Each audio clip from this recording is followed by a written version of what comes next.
After modern-day S.H.I.E.L.D. found Steve still frozen in ice at the end of the first film, they took him back to New York, where they basically resurrected him and then threw him into a bizarre team of strangers whose first mission was to stop a god from summoning an alien army to destroy humanity. This was the events of the Avengers. But after the victory over Loki and his alien army, where did Steve go? Don't say it! Don't you say it! I left. Come on! It turns out, Steve just wants to stay in shape so that he can lap those geeks out on the track and be a soldier. He has decided to join S.H.I.E.L.D. in their operations to ensure the world's safety. This time, he has been joined by his Avengers co-star Natasha Romanoff, Black Widow. We begin with their team of S.H.I.E.L.D. boys taking to the sky to drop on a compromised ship overtaken by the enemy. People who speak French. Cap and Widow remind the audience in this amazing opener that they know how to kick butt and look cool doing it. But this all leads to Widow finding out that there's something wrong with the organization they work for, S.H.I.E.L.D. The guys with a shadow board of faceless people who gave up on the Avengers while they were still in the middle of defending New York to launch a nuke at it. S.H.I.E.L.D. The guys who allowed the mischievous god, Loki, into our world to wreak havoc. S.H.I.E.L.D. The losers who got a few seasons at ABC before even they had to pull the plug. S.H.I.E.L.D. has been compromised. Nick Fury is attacked and badly wounded in his surprise, which leads our characters deeper into the mysteries of what is actually behind S.H.I.E.L.D. And as they do, they happen upon a very nasty assassin with a very cool metal arm, the Winter Soldier.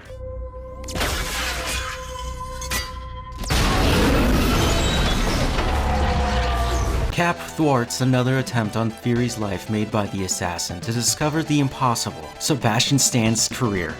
No, his best friend from ever didn't die in the war like we all thought, but he was actually alive in modern times with Steve, who is also very obviously compromised. Seriously, it's super cheesy when you get to the bottom of it. And the frosting to this is Peggy lived long enough to see Steve one last time before dying, so it's just Steve and Bucky in this one.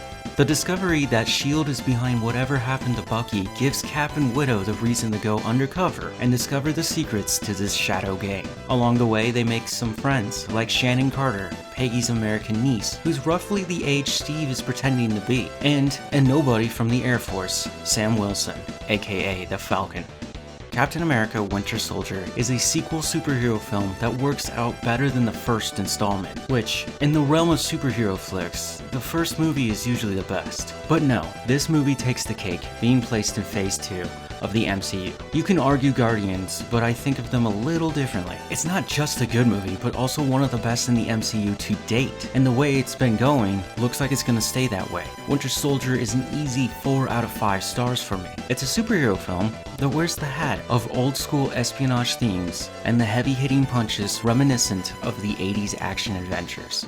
Chris Evans does a very great job playing Rogers this time around. Now that this is technically his third outing as the character, you can feel he himself is getting comfortable in the outfit. I think a big thing that really helped with this character this time around was he's not stuck in the past anymore. Yeah, okay, the first film takes place mostly in the 1940s, so fine, that's an excuse. And the second time was the Avengers, which pretty much happens right after he was thawed out. And with the outdated jokes and the strictly polite language he uses, made him for a stiff character of what Captain America resembles. But this new modern approach to the character really puts the dude over the top for the history of the MCU, and solidifies him as my favorite Avenger. ScarJo does a little better playing at Natasha Romanoff, this time also. But I can't help but wonder why we spend so much time with her next to Cap. There are brief moments where I feel like the writers and the directors wanted to play with a possible romance between the two, which would make it comic book accurate, before that freak Joss Whedon wrote the worst line in cinema. Sun's getting low, big guy. And then there's Cap's new sidekick, and trust me, when I learned about Falcon, I was like, there's no way to adapt this wacky concept into a live action film, and expect the audience to accept it. I was wrong. I'm sorry for doubting you. Anthony Mackie nails it. This movie's first half does have action and interesting bits to entertain you along the way, but the halfway point, when our heroes decide they need to enlist help, you get the Falcon. Having a cool, good-looking guy who is also a badass soldier with wings and Uzis? Dude, the guns! I know they are built into the wings, but sometimes it looks like he's magically manifesting these weapons midair, which adds some fun to his fight scenes. Sebastian Stan comes back as Bucky, aka Winter Soldier, was a crazy idea. Now, I expressed my doubt on Falcon, but if you told me Steve's old buddy who fell a terrible length down from a moving train, I'd say you're lying and that's not funny. Cap lost his best friend. It's hard to say much about his performance this time around because he's barely in the first film, and he's just a straight man who happens to be best friends with Captain America. Also, the whole Winter Soldier aspect to him, where his mind has been severely altered and struggles to maintain consciousness outside of being a killing machine. What I can talk about is the action sequences that involve the Winter Soldier are so damn good. There's some outstanding action moments in this film, from when Cap airdrops onto a ship and then quietly beats up everyone on deck before having to go hand to hand with the Frog.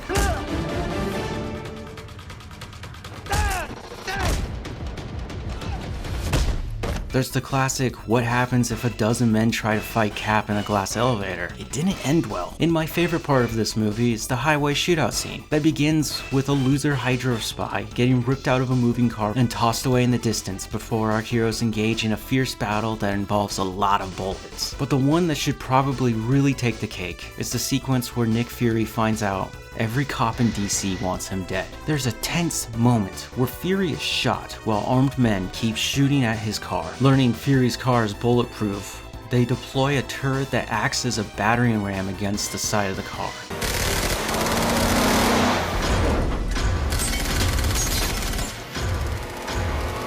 And then everything leads to the reveal of the Winter Soldier, which that homing mine is BS, but kinda cool. The worst part of this movie is the bad guys, who are Hydra and S.H.I.E.L.D. dudes that are up to some bad things with their gigantic gunships. Cap and his team sometimes easily beat up their opponents until the Winter Soldier is there, but that's because Cap wants to save his friend. The bad guys stink, and it's a super big bummer because you've got an amazing actor, Robert Redford. The guy shows up and gets some cool lines, but he doesn't do much more with his character besides simple dialogue. And Hydra can't give the world the freedom it deserves. You also have Frank Grillo as Crossbones. But no offense, but I like to make the analogy of Punisher Light. Also, at the end of the film, S.H.I.E.L.D. is gone. And now, where are heroes going to work? There is one more thing I wanted to bring up about this movie. It's common knowledge that Cap's arch-nemesis is Red Skull, but he's not in this movie. The Russos claim it's because they couldn't fit the character in because he was more fantastical versus the raw, real grittiness they wanted to showcase this time around. Less fantasy, more reality. But they did bring back another bad guy from the first film, Zola. I am Swiss. Second, look around you. I have never been more alive. Red Skull's little pet scientist who found Bucky's body and turned him into the Winter Soldier. Zola has also been able to survive by downloading his consciousness onto a bunch of old computers that continue to work into the modern times at the bottom of a secret rundown military site. Once Cap and Widow finish talking to Computer Zola, he tells them it's too late and missiles drop down. Cap and Widow are fine, but Zola, it just didn't work out. Why did he live that long to just end up here? Weird character choices, to be honest. Look, in all honesty, this is one of the best superhero films I've ever seen, and still holds up after all this time. I love this movie so much, I watch it once a year. Sometimes I don't watch the first one, or Civil War. In my opinion, it's a fancy name for it's an Avengers movie. How do you guys like this one? Where'd you rank it in the best of the MCU? Is this your favorite Captain America movie? I'm curious to know. Thank you for watching. Hey. Can't run everywhere. No, you can't.